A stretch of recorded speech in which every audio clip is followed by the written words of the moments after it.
ये इस सदन के लिए बहुत ही भावुक पल है। सदन के कितने ही ऐतिहासिक पल आपकी गरिमामय उपस्थिति से जुड़े हुए हैं। फिर भी अनेक बार आप कहते रहे हैं, I have retired from politics but not tired from public life. और इसलिए इस सदन को नेतृत्व देने की आपकी जिम्मेदारी भले ही पूरी हो रही हो, लेकिन आपके अनुभवों का लाभ भविष्य में सुदीर्घ काल तक देश को मिलता रहेगा। हम जैसे अनेक सार्वजनिक जीवन के कार्यकर्ताओं को भी मिलता रहेगा। आदरणीय सभापति महोदय, आजादी के अमृत महोत्सव में आज जब देश अपने अगले 25 वर्षों की नई यात्रा शुरू कर रहा है, तब देश का नेतृत्व भी एक तरह से एक नए युग के हाथों में है। हम सब जानते हैं कि इस बार हम एक ऐसी 15 अगस्त मना रहे हैं जब देश के राष्ट्रपति, उपराष्ट्रपति, स्पीकर, प्रधानमंत्री सबके सब वो लोग हैं जो आजाद भारत में पैदा हुए हैं।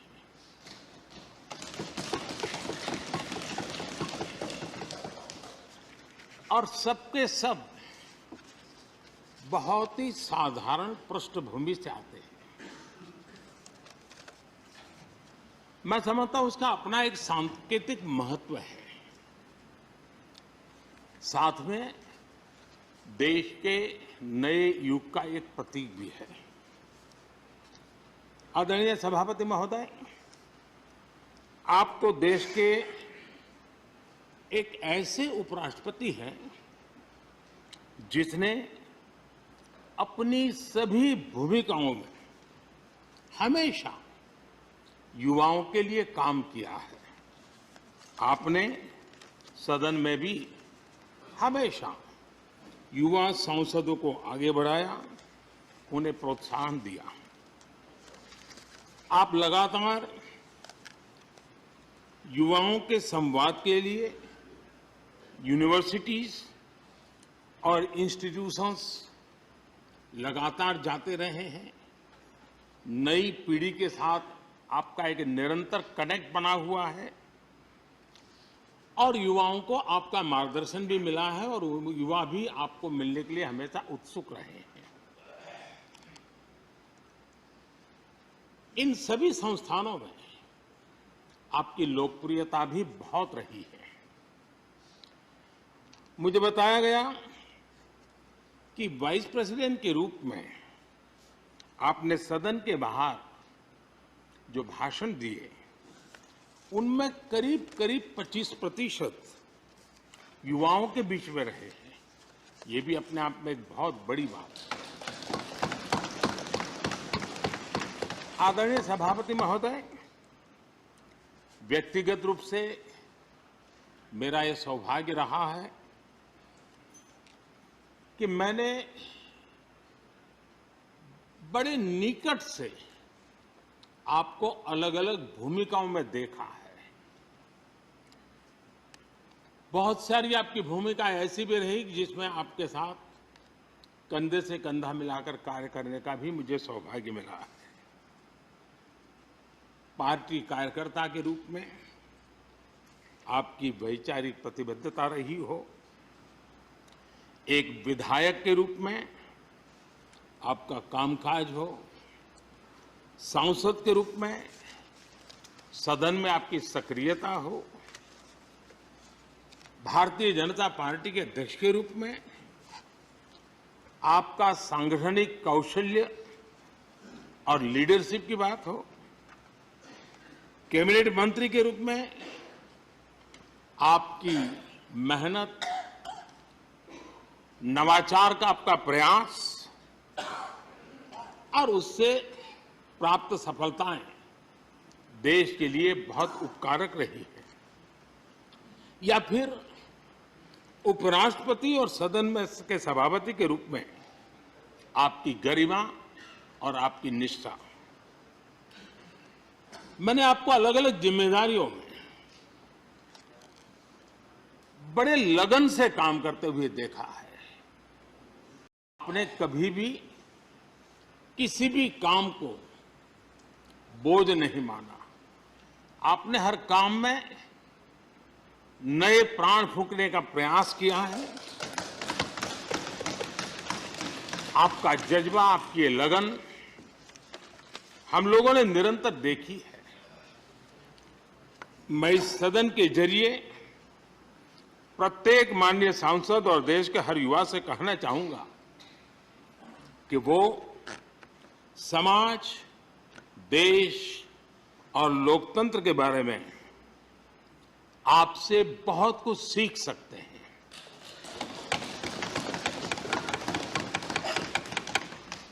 Listening, learning, leading, connecting, communicating, changing और रिफ्लेक्टिंग, रिकनेक्टिंग जैसी किताबें आपके बारे में बहुत कुछ बताती हैं। आपके ये अनुभव हमारे युवाओं को गाइड करेंगे और लोकतंत्र को मजबूत करेंगे। आदरणीय राष्ट्रपति महोदय, आपकी किताबों का जिक्र मैंने इसलिए किया क्योंकि उनके टाइटल में आपकी वो शब्द प्रतिभा झलकती है जिसके लिए आप जाने जाते हैं। आपके वन लाइनर्स, बीट लाइनर्स होते हैं और विन लाइनर्स भी होते हैं।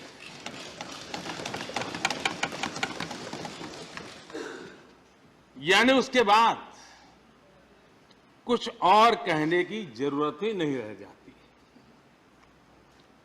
Your each word is heard, preferred and revered and never countered.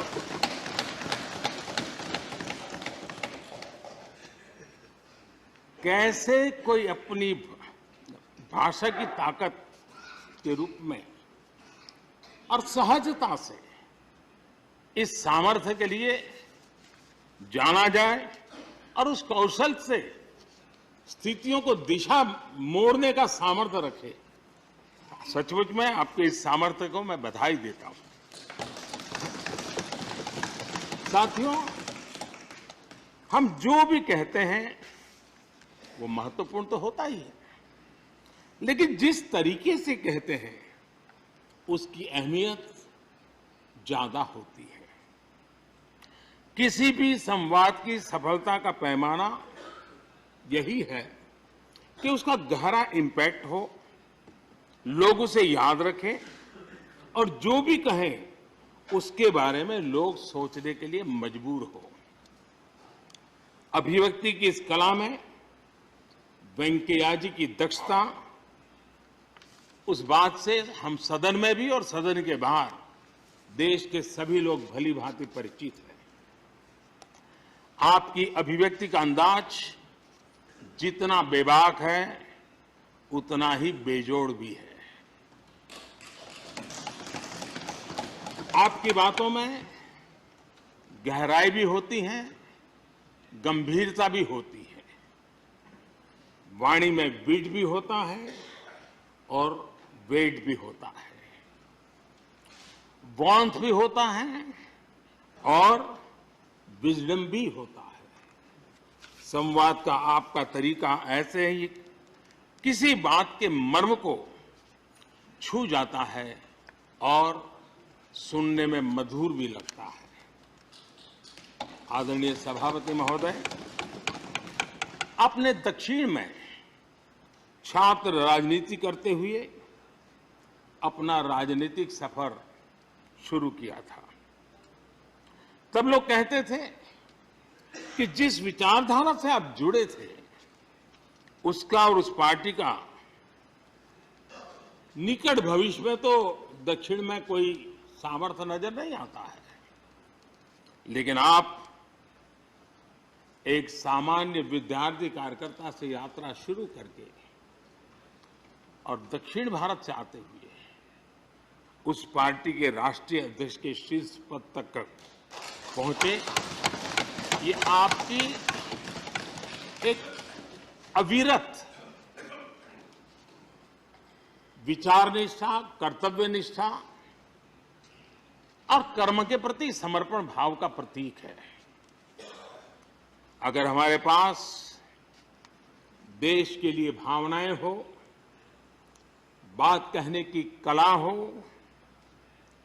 भाषाई विविधता में आस्था हो, तो भाषा, क्षेत्र हमारे लिए कभी भी दीवार नहीं बनती हैं। ये आपने सिद्ध किया है।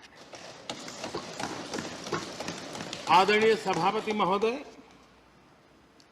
आपकी कही एक बात बहुत लोगों को याद होगी, मुझे तो विशेष रूप से याद है। मैंने हमेशा सुना है आप मातृभाषा को लेकर के बहुत ही टची रहे हैं, बड़े आग्रही रहे हैं, लेकिन उस बात को कहने का आपका अंदाज भी बड़ा खूबसूरत है। जब आप कहते हैं कि मातृभाषा आंखों की रोशनी की तरह होती है, मातृभाषा आंखों की रोशनी की तरह होती है, और आप आगे कहते हैं और दूसरी भाषा चश्मे की तरह होती है। ऐसी भावना हृदय की गहराई से ही बाहर आती है। वेंकैया जी की मौजूदगी में सदन की कार्रवाई के दौरान हर भारतीय भाषा को विशिष्ट अहमियत दी गई है। आपने सदन में सभी भारतीय भाषाओं को आगे बढ़ाने के लिए काम किया। सदन में हमारी सभी 22 शेड्यूल लैंग्वेज में कोई भी माननीय सदस्य बोल सकता है, उसका इंतजाम आपने किया। आपकी ये प्रतिभा, आपकी ये निष्ठा आगे भी सदन के लिए एक गाइड के रूप में हमेशा हमेशा काम करेगी। कैसे संसदीय और शिष्ट तरीके से भाषा की मर्यादा में कोई भी अपनी बात प्रभावी ढंग से कह सकता है, इसके लिए आप प्रेरणापुंज बने रहेंगे। आदरणीय सभापति महोदय, आपकी नेतृत्व क्षमता, आपके अनुशासन ने इस सदन की प्रतिबद्धता और प्रोडक्टिविटी को नई ऊंचाई दी है। आपके कार्यकाल के वर्षों में राज्यसभा की प्रोडक्टिविटी 70% बढ़ी है। सदन में सदस्यों की उपस्थिति बढ़ी है। इस दौरान करीब करीब 177 बिल पास हुए या उन पर चर्चा हुई, जो अपने आप में कीर्तिमान है। आपके मार्गदर्शन में ऐसे कितने ही कानून बने हैं जो आधुनिक भारत की संकल्पना को साकार कर रहे हैं। आपने कितने ही ऐसे निर्णय लिए हैं जो अपर हाउस की अपवर्ड जर्नी के लिए याद किए जाएंगे। सचिवालय के काम में और अधिक एफिशिएंसी लाने के लिए भी आपने एक समिति का भी गठन किया। इसी तरह राज्यसभा सचिवालय को सुव्यवस्थित करना, इंफॉर्मेशन टेक्नोलॉजी को बढ़ावा देना, पेपरलेस काम के लिए ई ऑफिस सिस्टम को लागू करना, आपके ऐसे कितने ही काम हैं जिनके जरिए उच्च सदन को एक नई ऊंचाई मिली है। आदरणीय सभापति महोदय, हमारे यहां शास्त्रों में कहा गया है, न सा सभा यत्र न सन्ति वृद्धा न ते ये न वदन्ति धर्मम। अर्थात जिस सभा में अनुभवी लोग होते हैं वही सभा होती है, और अनुभव लोग वही है जो धर्म यानी कर्तव्य की सीख दें। आपने मार्गदर्शन में राज्यसभा ने इन मानकों को पूरी गुणवत्ता से पूरा किया है। आप माननीय सदस्यों को निर्देश भी देते थे और उन्हें अपने अनुभवों का लाभ भी देते थे, और अनुशासन को ध्यान में रखते हुए प्यार से डांटते भी थे। मुझे विश्वास है कि किसी भी सदस्य ने आपके किसी भी शब्द को कभी अन्यथा नहीं लिया। ये पूंजी तब पैदा होती है जब व्यक्तिगत जीवन में आप उन आदर्शों और मानकों का पालन करते हैं। आपने हमेशा इस बात पर बल दिया कि संसद में व्यवधान एक सीमा के बाद सदन की अवमानना के बराबर होता है। मैं आपके इन मानकों में लोकतंत्र की परिपक्वता को देखता हूं। पहले समझा जाता था कि अगर सदन में चर्चा के दौरान शोरगुल होने लगे तो कार्यवाही को स्थगित कर दिया जाता है, लेकिन आपने संवाद, संपर्क और समन्वय के जरिए न सिर्फ सदन को संचालित किया बल्कि उसे प्रोडक्टिव भी बनाया।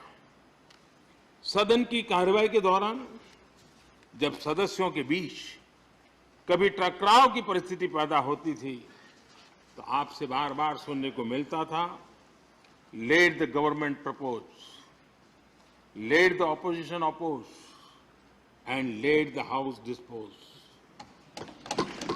इस सदन को दूसरे सदन से आए विधेयकों पर निश्चित रूप से सहमति या असहमति का अधिकार है। यह सदन उन्हें पास कर सकता है, रिजेक्ट कर सकता है या अमेंड कर सकता है, पर उन्हें रोकने की, बाधित करने की परिकल्पना हमारे लोकतंत्र में नहीं है। आदरणीय सभापति महोदय, हमारी तमाम सहमतियों और असहमतियों के बावजूद आज आपको विदाई देने के लिए सदन के सभी सदस्य एक साथ उपस्थित हैं। यही हमारे लोकतंत्र की खूबसूरती है। ये आपके लिए इस सदन के सम्मान का उदाहरण है। मैं आशा करता हूं कि आपके कार्य, आपके अनुभव आगे सभी सदस्यों को जरूर प्रेरणा देंगे। अपने विशिष्ट तरीके से आपने सदन चलाने के लिए ऐसे मानदंड स्थापित किए हैं जो आगे इस पद पर आसीन होने वालों को प्रेरित करते रहेंगे। जो लेगेसी आपने स्थापित की है, राज्यसभा उसका अनुसरण करेगी, देश के प्रति अपनी जवाबदेही के अनुसार कार्य करेगी। इसी विश्वास के साथ आपको पूरे सदन की तरफ से, मेरी तरफ से अनेक अनेक शुभकामनाएं देता हूं, और आपने देश के लिए जो कुछ भी किया है, इस सदन के लिए जो कुछ भी किया है, इसके लिए सबकी तरफ से ऋण स्वीकार करते हुए मैं आपका धन्यवाद करता हूं। बहुत बहुत शुभकामनाएं। धन्यवाद प्रधानमंत्री जी। श्री मल्लिकार्जुन खड़गे जी, लीडर ऑफ अपोजिशन। तो आप प्रधानमंत्री नरेंद्र मोदी को सुन रहे थे। उपराष्ट्रपति जो राज्यसभा के सभापति भी हैं, वेंकैया नायडू, उनका कार्यकाल खत्म होने वाला है। इसी अवसर पर प्रधानमंत्री राज्यसभा में विदाई भाषण